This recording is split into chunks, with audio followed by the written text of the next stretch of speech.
তেল পরিশোধনাগার স্থাপনের মাধ্যমে চট্টগ্রামকে দক্ষিণ ও পূর্ব এশিয়ার পরিশোধিত তেল রপ্তানি হাবে পরিণত করতে চায় সৌদি আরব। এজন্য দেশটির সর্ববৃহৎ তেল কোম্পানি $3.5 বিলিয়ন বিনিয়োগ করতে আগ্রহী।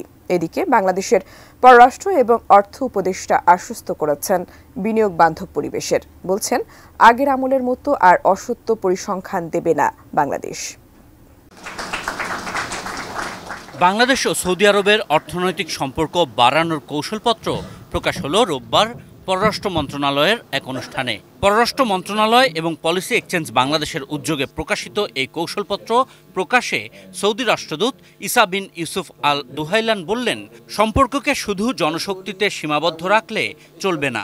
I'm not happy with our investment relationship. It's not only focusing on Hajj or manpower or aids. এর আগে কয়েক দফায় সৌদি ব্যবসায়ীরা বাংলাদেশে বড় বিনিয়োগের প্রস্তাব আনলেও তা বাস্তবায়ন হয়নি। এজন্য বিগত রাজনৈতিক সরকারকে দায়ী করে রাষ্ট্রদূতের আশা অন্তর্বর্তীকালীন সরকার অনেক জটিলতা কাটিয়ে সহজে অনুমতি দিতে পারে। Aramco, which is the biggest oil company in the world. Aramco came between 2016 and 2019 3 times to Bangladesh with high profile delegations, but nobody received them. Inshallah, they are willing to come to Bangladesh to build a refinery here in Bangladesh. If we are talking about the Bay of Bengal, it will help to produce the petroleum products to Bangladesh and to the region. Quality সম্পন্ন আন্তর্জাতিক মানের still bar CSRM, committed for better steel.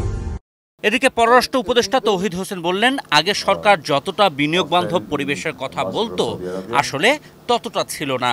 Although we have been claiming for a long time that we have the most investor friendly atmosphere, but then in practical ground that has not been the truth all the time.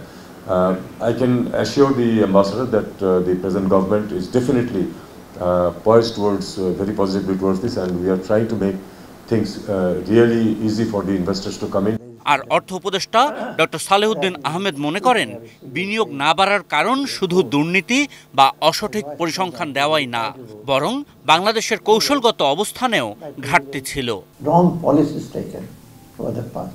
I'm not bringing only the other corruption, other things. The wrong policies, and that's what we are now paying for that one.